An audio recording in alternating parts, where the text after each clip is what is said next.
हे मुनि, वह पवित्र और प्राचीन कथा सुनो जो शिवजी ने पार्वती से कही थी। संसार में प्रसिद्ध एक कैकेय देश है। वहाँ सत्यकेतु नाम का राजा राज्य करता था। वह धर्म की धुरी को धारण करने वाला, नीति की खान, तेजस्वी, प्रतापी, सुशील और बलवान था। उसके 2 वीर पुत्र हुए जो सब गुणों के भंडार और बड़े ही रणधीर थे। राज्य का उत्तराधिकारी जो बड़ा लड़का था, उसका नाम प्रताप भानु था। दूसरे पुत्र का नाम अरिमर्दन था, जिसकी भुजाओं में अपार बल था और जो युद्ध में पर्वत के समान अटल रहता था। भाई भाई में बड़ा मेल और सब प्रकार के दोषों और छलों से रहित सच्ची प्रीति थी। राजा ने जेठे पुत्र को राज्य दे दिया और आप भगवान के भजन के लिए वन को चल दिए। जब प्रताप भानु राजा हुआ, देश में उसकी दुहाई फिर गई। वह वेद में बताई हुई विधि के अनुसार उत्तम रीति से प्रजा का पालन करने लगा।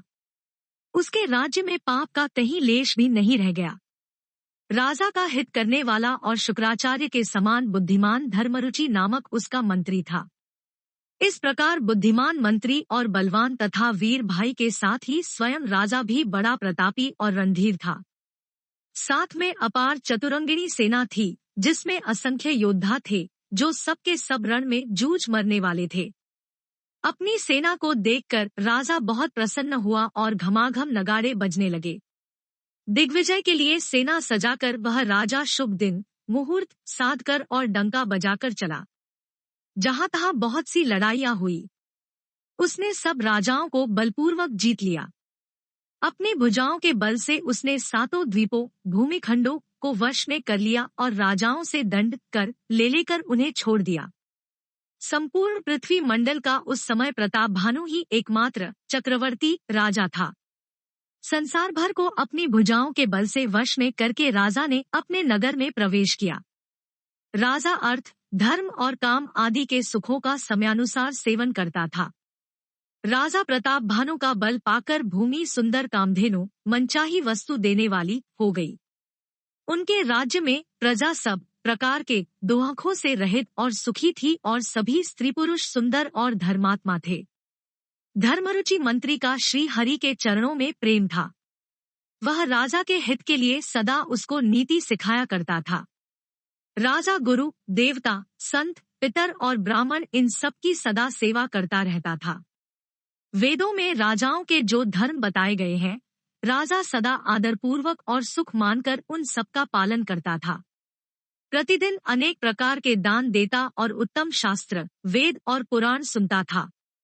उसने बहुत सी बावलियां, कुएं, तालाब, फुलवाड़ियां, सुंदर बगीचे, ब्राह्मणों के लिए घर और देवताओं के सुंदर विचित्र मंदिर सब तीर्थों में बनवाए। वेद और पुराणों में जितने प्रकार के यज्ञ कहे गए हैं, राजा ने एक एक करके उन सब यज्ञों को प्रेम सहित 1000 बार किया। राजा के हृदय में किसी फल की तो कामना न थी। राजा बड़ा ही बुद्धिमान और ज्ञानी था। वह ज्ञानी राजा कर्म, मन और वाणी से जो कुछ भी धर्म करता था, सब भगवान वासुदेव को अर्पित करते रहता था।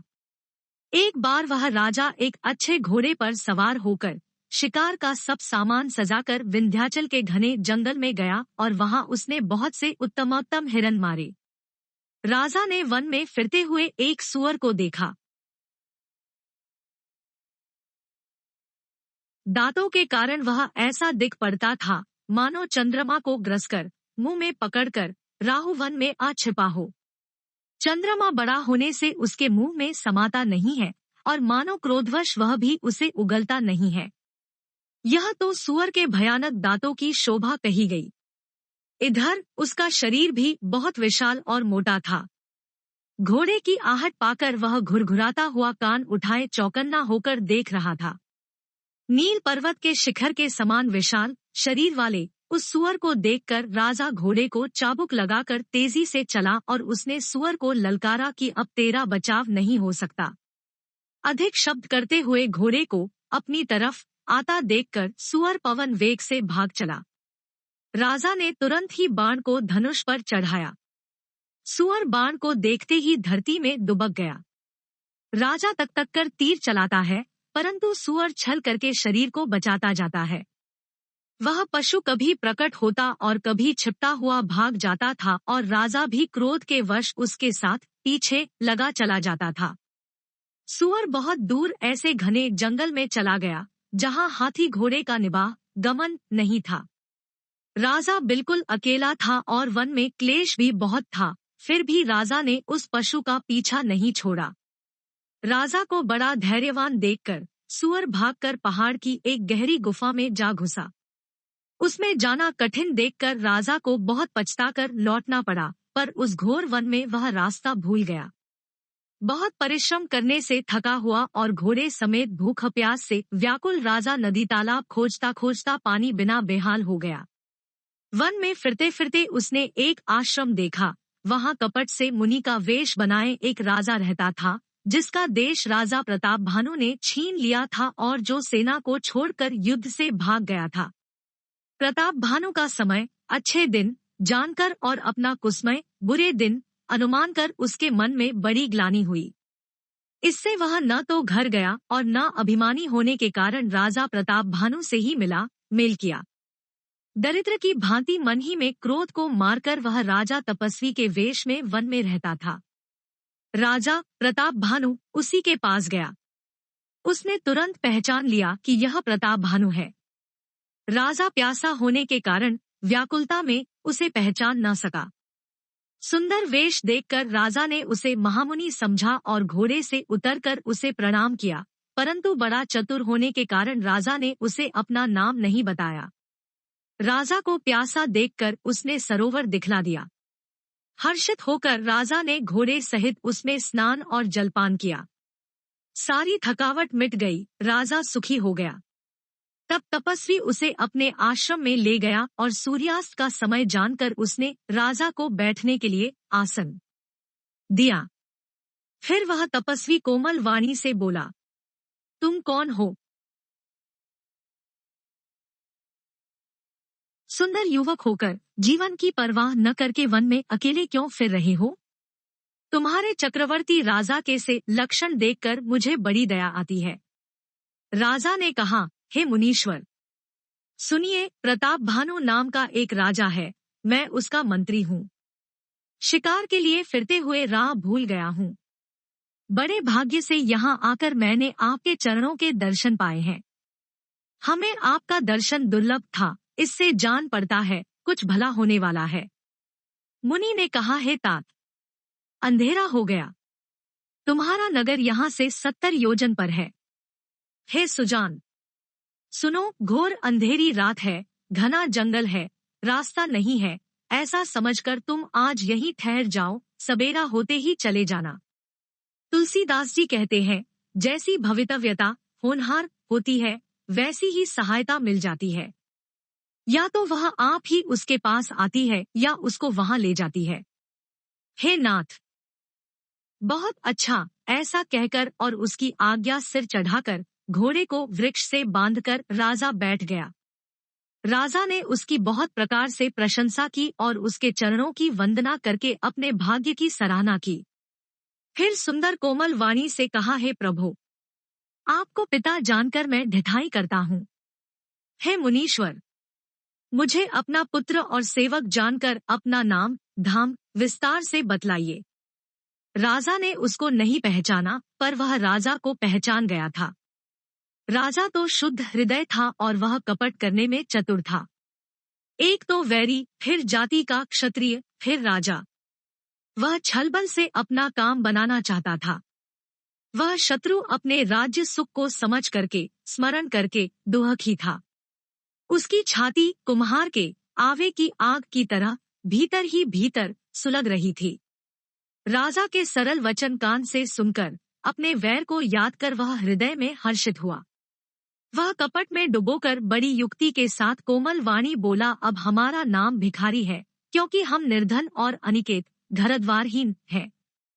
राजा ने कहा, जो आपके सदृश विज्ञान के निधान और सर्वथा अभिमान रहित होते हैं, वे अपने स्वरूप को सदा छिपाए रहते हैं, क्योंकि कुवेश बनाकर रहने में ही सब तरह का कल्याण है। प्रकट संत वेश में मान होने की संभावना है और मान से पतन की। इसी से तो संत और वेद पुकार कर कहते हैं कि परम अकिंचन सर्वथा अहंकार ममता और मानरहित ही भगवान को प्रिय होते हैं। आप सरीखे निर्धन, भिखारी और गृहहीनों को देखकर ब्रह्मा और शिवजी को भी संदेह हो जाता है कि वे वास्तविक संत हैं या भिखारी। आप जो हो सो हो, अर्थात जो कोई भी हो, मैं आपके चरणों में नमस्कार करता हूँ।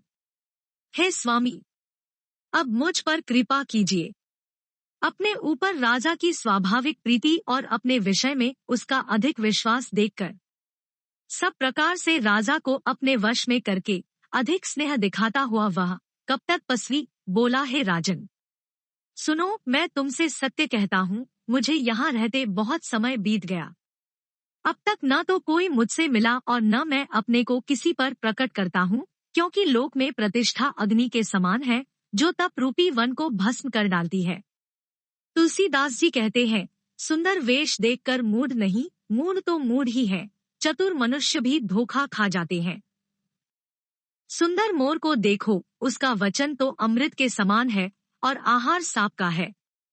कपटपस्वी ने कहा, इसी से मैं जगत में छिपकर रहता हूँ।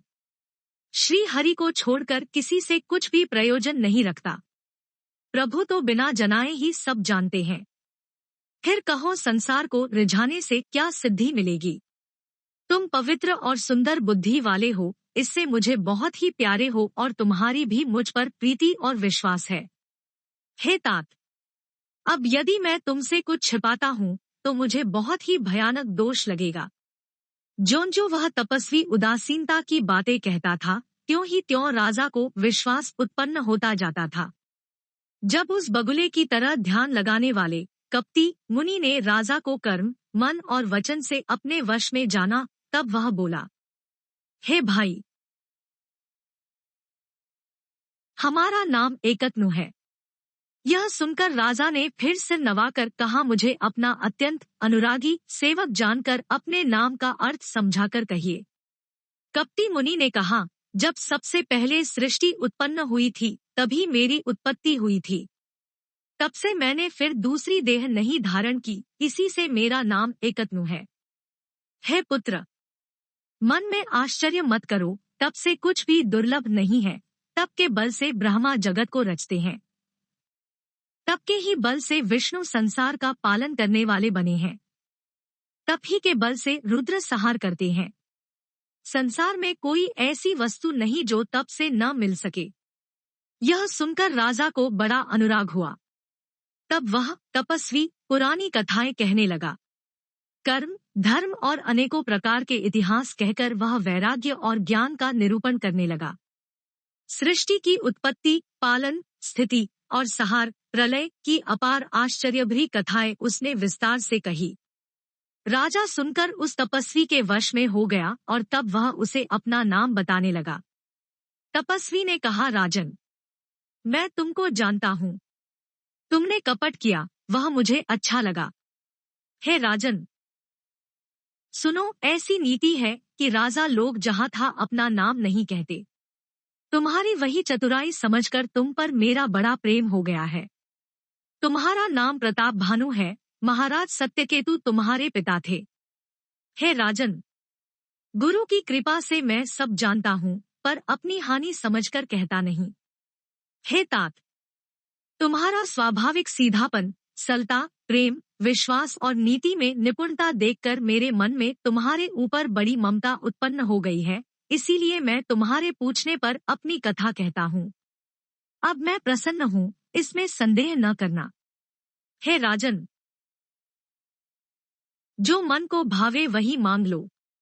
सुंदर प्रिय वचन सुनकर राजा हर्षित हो गया और मुनि के पैर पकड़कर उसने बहुत प्रकार से विनती की।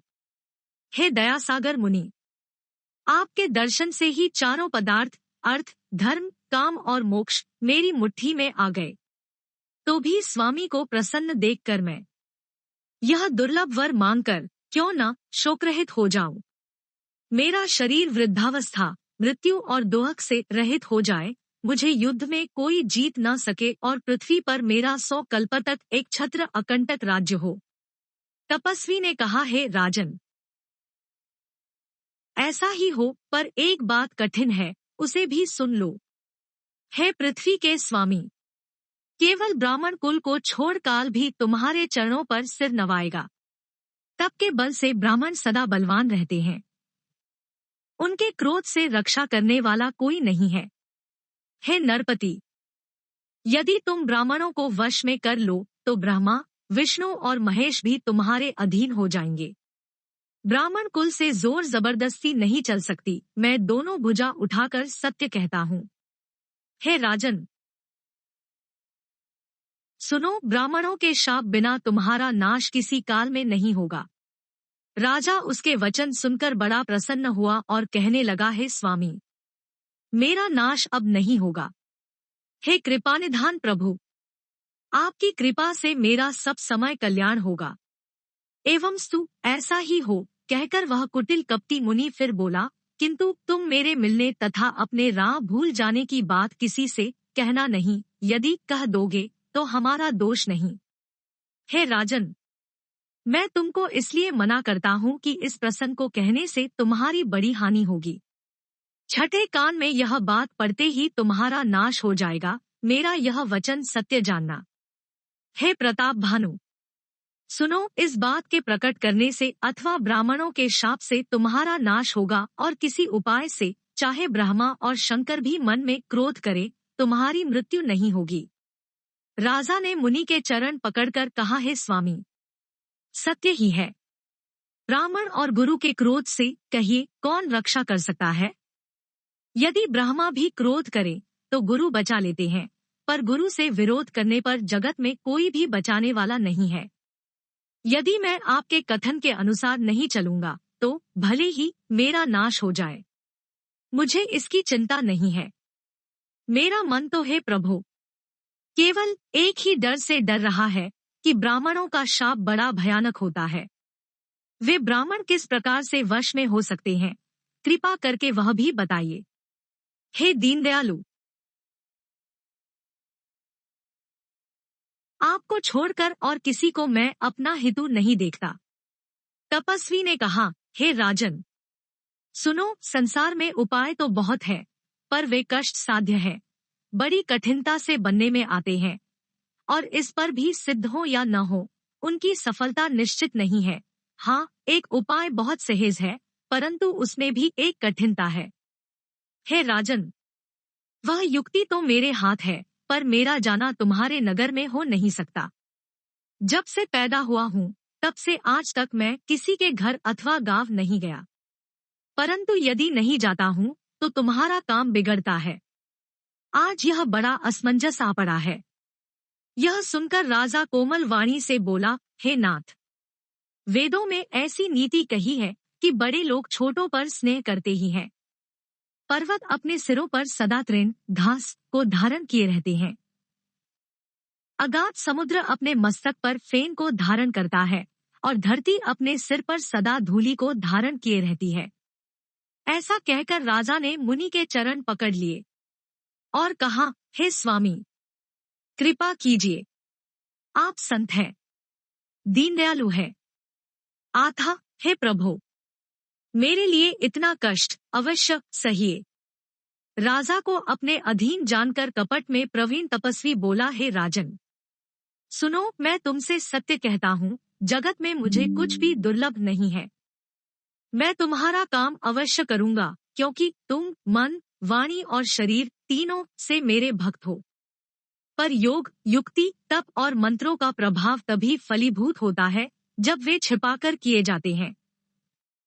हे नरपति, मैं यदि रसोई बनाऊं और तुम उसे परोसो और मुझे कोई जानने न पावे तो उस अन्न को जो जो खाएगा सो तुम्हारा आज्ञाकारी बन जाएगा।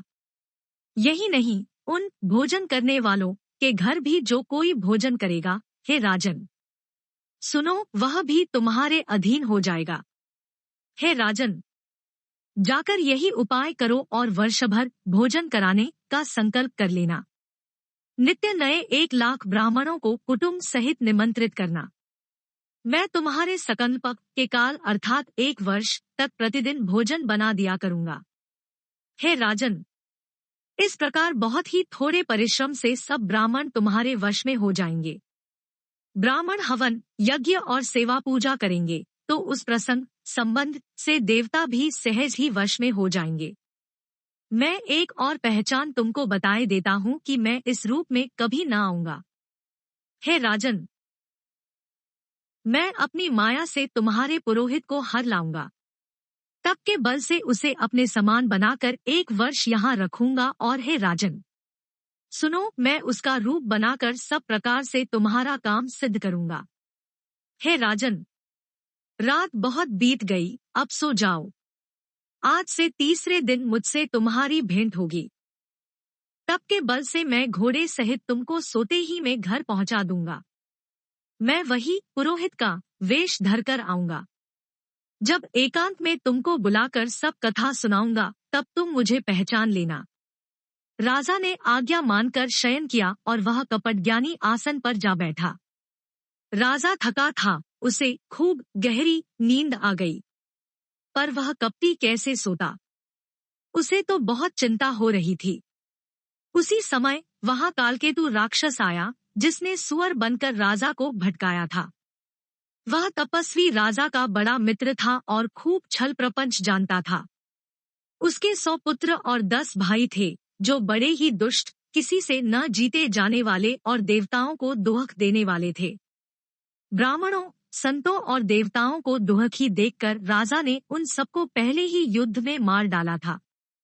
उस दुष्ट ने पिछला बैर याद करके तपस्वी राजा से मिलकर सलाह विचारी, षड्यंत्र किया और जिस प्रकार शत्रु का नाश हो वही उपाय रचा। भावीवश राजा प्रताप भानु कुछ भी न समझ सका। तेजस्वी शत्रु अकेला भी हो तो भी उसे छोटा नहीं समझना चाहिए।